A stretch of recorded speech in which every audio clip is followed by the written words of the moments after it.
ಪ್ರಿಯಾಂಕಾ ಖರ್ಗೆ ಅವರು ರಾಹುಲ್ ಗಾಂಧಿ ಕಾಣಿಸ್ತಾರೆ, ಸಂಗಪ್ಪ ಕಾಣಿಸಲ್ಲ. ನಾನು ಪ್ರಿಯಾಂಕಾ ಖರ್ಗೆಗೆ ಪ್ರಿಯಾಂಕಾ ಗಾಂಧಿ ಕಾಣಿಸ್ಲತ್ತೀನಿ. ಸಂಬಂಧ ಇಲ್ಲೇ ಪ್ರಿಯಾಂಕಾ ಖರ್ಗೆ ಅವರು ಅವರು ಒಂದು ವಿಷಯವನ್ನು ಹೇಳಿದರು. ಏನು ಗಾಂಧೀಜಿ ಅವರು ಐತಲ್ಲ, ಕಾಂಗ್ರೆಸ್ ಪಕ್ಷ ಮುಚ್ಚರಿ ಅಂತ ಹೇಳಿ ಹೇಳಿದ್ರ ಬಗ್ಗೆ ಉಲ್ಲೇಖ ಮಾಡಿ ಹೇಳಿದರು.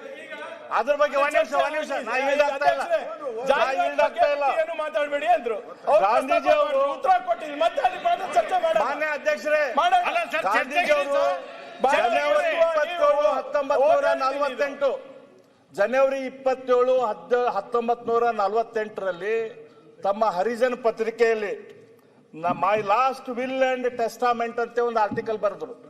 ನನ್ನ ಕೊನೆಯ ಆಸೆ ಏನಿದೆ ಅಂತ ಹೇಳಿ.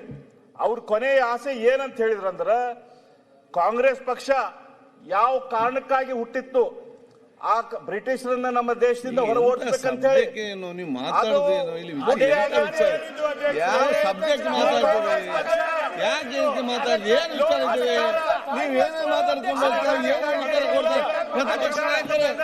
ಒಂದು ಪೊಲಿಟಿಕಲ್ ಪಾರ್ಟಿ ಆಗುವಂತದ್ದು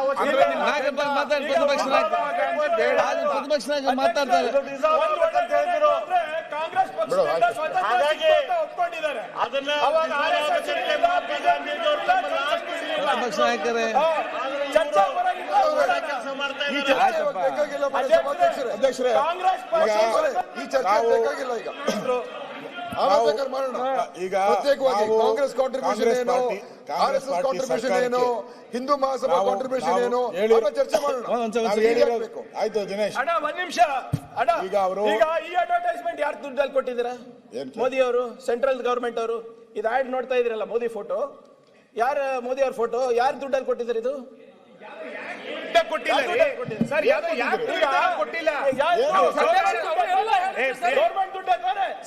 ಪಾಲಿಸಿ ಪ್ರಚಾರ ಮಾಡ್ತಾ ಇದೀವಿ, ಪಾಲಿಸಿ ಇಲ್ಲ ಅಂದ್ಬಿಟ್ಟು ಹೇಳ್ತಾ ಇದ್ದೀವಿ. ನೀವು ನಿಮ್ಮ ಇಲಾಖೆಯ ಪಾಲಿಸಿ ಪ್ರತಿಪಕ್ಷನಾಗಿ ಮಾತಾಡಿ. ಈಗ ಇಲಾಖೆಯ ಪಾಲಿಸಿ ನೋಡಿ, ನೀವು ಆ ಕಾರಣಕ್ಕೆ ಚರ್ಚೆ ಮಾಡಿಕೊಂಡು ಮುಗಿಲಿಕ್ಕೆ ಸಾಧ್ಯ ಇಲ್ಲ. ಗೊತ್ತಿದೆ ಅಲ್ಲ ಅಧ್ಯಕ್ಷರೇ. ನೋಡಿ, ನಾವು ಈ ಅಡ್ವರ್ಟೈಸ್ಮೆಂಟ್ ಅನ್ನ ಕೊಟ್ಟಿರೋದ್ರ ಬಗ್ಗೆ ನಾವು ತಕರಾರು ಎತ್ತಿದ್ದೀರಿ. ಅವರು ಅದಕ್ಕೆ ಯಾವ್ದಾವ್ದೋ ಜೋಡಣೆ ಮಾಡ್ತಾವ್ರಿ. ಕೋವಿಡ್ ಅಲ್ಲಿ ಆಗಿರುವಂತದ್ದು ಅದಕ್ಕೂ ಇದಕ್ಕೂ ಸಂಬಂಧನೇ ಇಲ್ಲ. ಕೋವಿಡ್ ಒಂದು ಪಾಲಿಸಿ ಎಲ್ಲಾ ರಾಜ್ಯಗಳು ಕೊಟ್ಟಿದ್ದಾರೆ, ಎಲ್ಲ 100 ದೇಶಕ್ಕೆ ಕೊಟ್ಟಿದ್ದಾರೆ. 100 ದೇಶದ ಅಲ್ಲಿನ ಪ್ರೆಸಿಡೆಂಟು, ಅಲ್ಲಿನ ಪ್ರೈಮ್ ಮಿನಿಸ್ಟ್ರು ನರೇಂದ್ರ ಮೋದಿಗೆ ಅಭಿನಂದನೆ ಸಲ್ಲಿಸಿದ್ದಾರೆ. ನಾವು ಅಭಿನಂದನೆ ಸಲ್ಲಿಸಿದ್ವಿ, ತಪ್ಪೇನು ಅದರಲ್ಲಿ?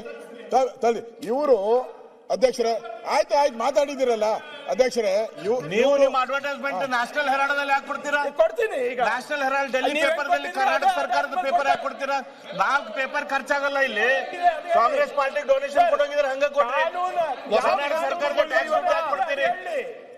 ಇವತ್ತು ಹೊಸ ದಿಗಂತಕ್ಕೂ ಕೊಟ್ಟಿದ್ದೀವಿ. ಅಧ್ಯಕ್ಷರೇ, ಇವರು ಈ ತೆರಿಗೆ ಹಣಕ್ಕೆ ಅವರು ಬೆಲೆ ಕೊಡ್ತಾ ಇಲ್ಲ. ತೆರಿಗೆ ಹಣ ಪೋಲ್ ಮಾಡ್ತಾ ಇದ್ದೀರಾ ಅಂತ ಕೇಳುವಂತ ಅಧಿಕಾರ ವಿರೋಧ ಪಕ್ಷಕ್ಕಿದೆ. ನಾವು ಕೇಳ್ತಾ ಇದ್ದೀವಿ, ತೆರಿಗೆ ಈ ತರ ಪೋಲ್ ಮಾಡಬೇಡಿ, ಕಾಂಗ್ರೆಸ್ ಪಾರ್ಟಿಯ ಒಂದು ಅಡ್ವರ್ಟೈಸ್ಮೆಂಟ್ಗೆ ಮಾಡಬೇಡಿ ಅಂತ. ಇವರು ಅಡ್ವರ್ಟೈಸ್ಮೆಂಟ್ ಕೊಟ್ಟಿರೋದ್ರ ಒಂದು ನೋಡಿ, ಭಯೋತ್ಪಾದನೆ, ತೆರಿಗೆ ಭಯೋತ್ಪಾದನೆ.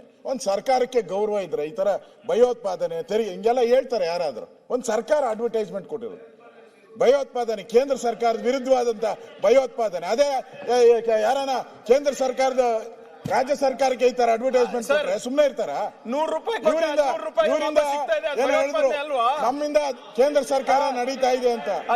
ಇವರಿಂದ ಏನ್ ನಡೀತಾ ಇಲ್ಲ, ರಾಜ್ಯದ ಜನರಿಂದ ನಡೀತಾ ಇರೋದು. ರಾಜ್ಯದಿಂದ ಅಧ್ಯಕ್ಷರೇ ಒಂದೇ ನಿಮಿಷ ಅಧ್ಯಕ್ಷರೇ, ನಮ್ಮಿಂದ ನಡೀತಾ ಇದೆ ಅಂತ. ನಿಮ್ಮಿಂದ, ಕಾಂಗ್ರೆಸ್ ಪಾರ್ಟಿಯಿಂದ ಕೇಂದ್ರ ಸರ್ಕಾರ ನಡೀತಾ ಇದೆ, ರಾಜ್ಯದ ಜನರಿಂದ ನಡೀತಾ ಇರೋದು. ಕರ್ನಾಟಕದ ಜನತೆ ನಿಮ್ಮಿಂದ ಅಲ್ಲ, ಕರ್ನಾಟಕದ ಜನತೆ ನಿಮ್ಮಿಂದ ಏನಲ್ಲ. ಅದರಿಂದ ಈ ತರ ಅಡ್ವರ್ಟೈಸ್ಮೆಂಟ್ ಕೊಟ್ಟಿರೋದು ತಪ್ಪು. ಇದು ಭಯೋತ್ಪಾದನೆ ಅನ್ನೋ ಹೆಸರನ್ನ ಇಲ್ಲಿ ಉಲ್ಲೇಖ ಮಾಡಿ ಒಂದು ಸರ್ಕಾರ ಕೇಂದ್ರ ಸರ್ಕಾರದ ಜೊತೆ ಜಗಳ ತೆಗೆದು ಕಾಲು ಜಗಳ ತೆಗೆದು ಮಾಡಿದೆ. ಇದು ಕೇಂದ್ರ ರಾಜ್ಯದ ಸಂಬಂಧವನ್ನು ಹಾಳು ಮಾಡುವಂತದಕ್ಕೆ ಹೊರಟಿದ್ದಾರೆ ಇವರು. ಇದು ಇವರಿಗೆ ಶೋಭೆ ತರತಕ್ಕಂತಲ್ಲ. ಇದನ್ನ ಕೂಡಲೇ ವಾಪಸ್ ತಗೊಳಲ್ಲ ಅಂತ ಹೇಳಿದ್ದಾರೆ. ಇದನ್ನ ಖಂಡಿಸಿ ನಾವು ವಾಕೌಟ್ ಮಾಡ್ತಾ ಇದ್ದೀವಿ ಅಧ್ಯಕ್ಷ. ಬಹಳ ಒಳ್ಳೆಯದಾಗ್ಲಿ. ಬೇಗ ಬನ್ನಿ ಹೋಗಿ. ಶೇಮ್. 2 ಗಂಟೆ BSc, 2:30 ಗಂಟೆಗೆ BSc. ಬೇಗ ಬನ್ನಿ. ಹೌದು.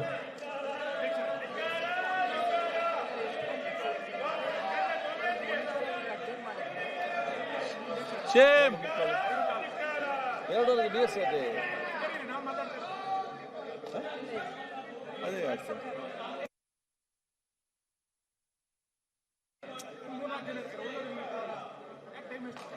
ಮಾಡುವ ಅಲ್ಲ 2:30ಗೆ ಮಾಡುವ 2:45ಗೆ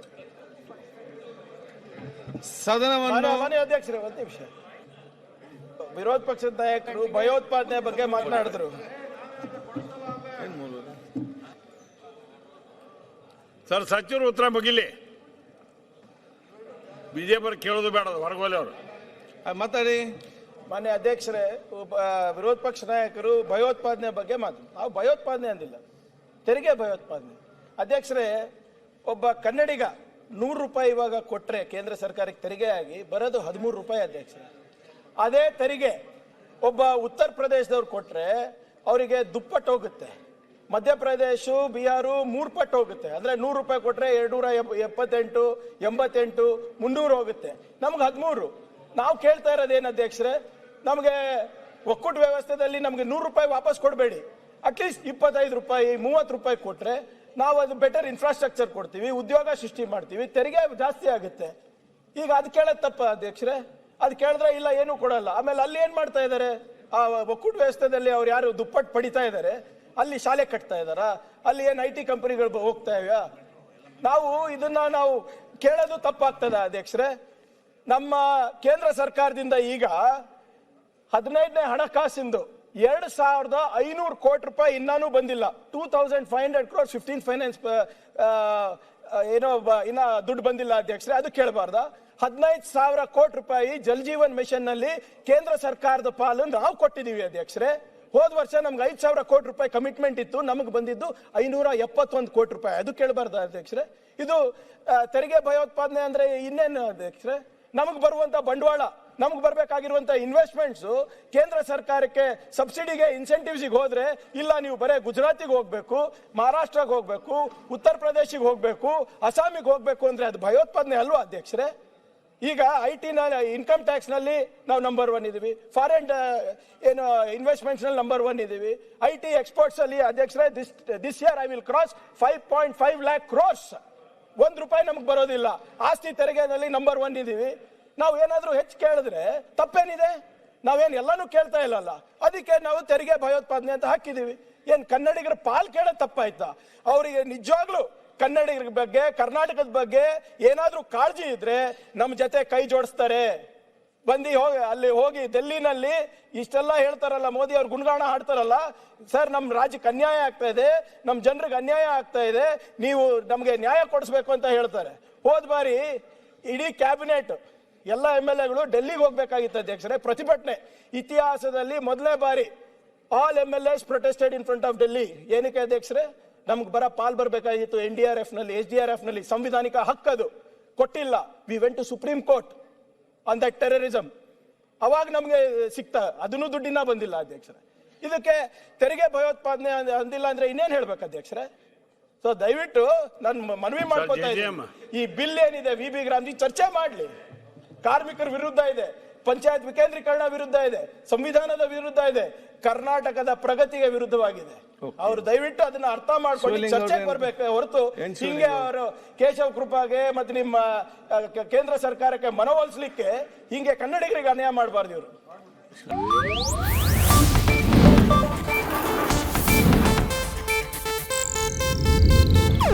ಇದು ಏಷ್ಯಾನೆಟ್ ನ್ಯೂಸ್ ನೆಟ್ವರ್ಕ್ ಪ್ರಸ್ತುತಿ.